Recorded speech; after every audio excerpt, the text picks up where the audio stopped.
Guys, কেমন আছো সকলে? আশা করি সকলে খুব ভালো রয়েছো। আমরাও ভালো আছি। ইশিকা ব্লগে তোমাদেরকে আরেকবার স্বাগত জানাই। অনেকদিন পর একটা ব্লগ ভিডিও নিয়ে তোমাদের কাছে আসলাম। ভিডিও দেবো করার ভিডিও সত্যি দেওয়া হয়ে ওঠে না। এটা অনেক দিন আগের ভিডিও। তখন দুর্গাপুজো ছিল, দুর্গাপুজোর একাদশী ছিল তখনকার ভিডিও। আর সেই দিন পড়েছিল আমার মেয়ের জন্মদিন। তো জন্মদিন তাই সকাল সকাল দেখো স্নান টান করে চলে এসেছি পুজোতে। সকাল সকাল বলাটা ভুল হবে, তাও 12টা বেজেই গেছিলো। তো এই দেখো পুজো দিয়ে দিলাম, মার কাছে পুজো টুজো দিয়ে চলে আসলাম বাড়িতে। সাথে মায়ের ভোগটাও পেলাম। লাকিলি বলতে পারো যে লেট করে আসার একটা সুবিধা, পুজোও দেওয়া হয়ে যায় আর মার ভোগ প্রসাদও পাওয়া যায়। তো পুজো দিয়ে তারপর চলে আসলাম বাড়িতে। এসে সমস্ত রান্না বান্না কমপ্লিট করে মেয়েকে সাজিয়ে গুজিয়ে দেওয়া হয়েছে। আজকে ওর যত ফেভারেট খাবার রয়েছে সমস্ত ফেভারেট খাবারগুলো দেখো বানিয়ে দিয়েছি। এবার ওকে ওর ঠাকুমা তারপর ওর ঠাকুরদা সবাই আশীর্বাদ করবে। তো চলো ব্লগটা দেখতে থাকো।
সকাল থেকে এতটাই ব্যস্ততার মধ্যে কেটেছে, তাই জন্য আমি ঠিক তেমন করে ভিডিওগুলো নিতে পারিনি। যতটুকু পেরেছি সেটুকু ভিডিও আমি তোমাদের সাথে শেয়ার করছি।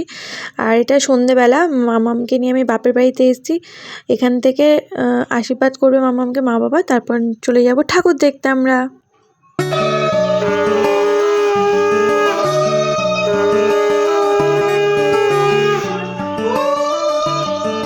তো বাড়ির থেকে দেখো চলে এসেছি আমরা কিন্তু কল্যাণীতে। এইখানে দেখো সবাই এসছে। এবার মাম্মাম ওর সমস্ত ফ্রেন্ডদের সাথে একটুখানি কেক কাট করবে। আমরা তো ঠাকুর দেখতে তোমাদেরকে জানিয়েছিলাম যে আমি কল্যাণী ITI ঠাকুরটা সবার সাথে দেখব। যারা আমার ভিডিও দেখো তারা তো জানোই, যারা দেখোনি তারা পুরোনো ভিডিওগুলো দেখে আসো।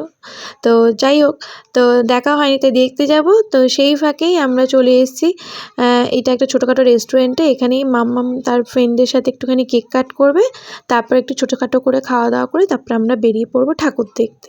মাম্মাম তো খুবই হ্যাপি ওর ফ্রেন্ডদেরকে দেখে।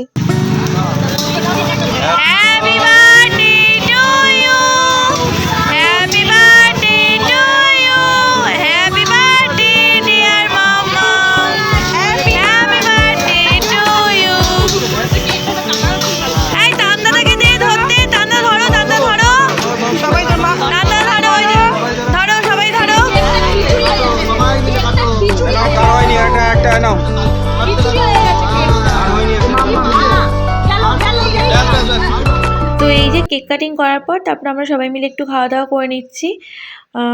আমাদের তো বেরোতে দেরি হয়েছিল, 10টা সাড়ে 10টা বেরিয়েছি আমরা, যেহেতু রাত্রেবেলায় ঠাকুরটা দেখবো, ভিড়ের মধ্যে দেখবো না, ফাঁকা ফাঁকায় একটু দেখবো বলে দেরি করেই বেরিয়েছি।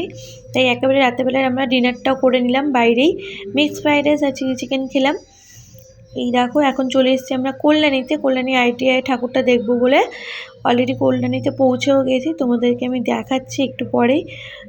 প্যান্ডেলটা অসাধারণ হয়েছে, তোমাদেরকেও দেখাবো। এই যে পারমিতা দি তোমাদেরকে দেখাচ্ছে, ওই যে সামনেই কল্যাণী ITI এর প্যান্ডেলটা। এই দেখো খুব সুন্দর হয়েছে প্যান্ডেলটা, কি বলবো, অসাধারণ দেখতে লাগছিল। আমিও দেখলাম, তোমাদেরকেও এই যে দেখাচ্ছি। তো তোমাদের কেমন লাগলো কমেন্টস করে জানিও। এই ভিডিওটা অনেকদিন আগেই করে রেখেছি, কিন্তু তোমাদের সাথে শেয়ার করবো বলে মানে আর হয়ে উঠছে না, ভিডিও এডিট করার টাইম পেয়ে উঠছে না বলে শেয়ার করতে পারছিলাম না। তো আজকে ব্লগটা তোমাদের কেমন লাগলো অবশ্যই কমেন্টস করে জানিও। আর ভালো লাগলে কিন্তু লাইক কমেন্টস শেয়ার করতে কিন্তু একদম ভুলো না। তোমরা যদি আমার পাশে না থাকো তাহলে আমি মোটিভেট হব কী করে বলো? তোমাদের লাইক কমেন্ট শেয়ারে কিন্তু আমি অনেকটাই মোটিভেট হই। তো অবশ্যই কিন্তু লাইক কমেন্ট শেয়ার করো। তো এই দেখো ঠাকুর তোমাদেরকে দেখালাম, তাও দেখো এত রাত্রেও ভালোই ভিড় রয়েছে, দেখতেই পাচ্ছ কেমন ভিড়। তো আমরা এখান থেকে বেরিয়ে না, পাশেই মেলা বসেছে, এখান থেকে বেরোলেই দেখতে পাবে মেলা বসেছে। তো ওই মেলাতেই আমরা কিছুক্ষণ ঘুরেছি, ঘুরে টুরে রাত্রেবেলা বাড়ি ফিরতে ফিরতে আমাদের কিন্তু বেজে গেছিলো রাত 3টে। পরের দিন আবার বরের ডিউটি ছিল, তাই জন্য এখান থেকে বেরিয়ে আরও এক জায়গায় ঠাকুর দেখতে যাওয়ার কথা ছিল, কিন্তু আমরা সেখানে আর যেতে পারিনি, কারণ যেহেতু বরের ডিউটি রয়েছে পরের দিন। তো এই দেখো মেলার মধ্যে ঘুরছে ওরা। আরও অনেক কিছু করেছিলাম, আরও রাইডস আমরা চড়েছিলাম, সেই ভিডিওগুলো আর করা হয়ে ওঠেনি, তাই শেয়ার করতে পারলাম না। তো আজকে সারাটা দিন কী করলাম তোমাদের সাথে সমস্তটা শেয়ার করলাম। আর মামামকে তোমরা অনেক অনেক অনেক আশীর্বাদ করো যেন ভালো মানুষ হয়। চলো আজকের মতো টাটা, বাই বাই, ভালো থেকো সবাই।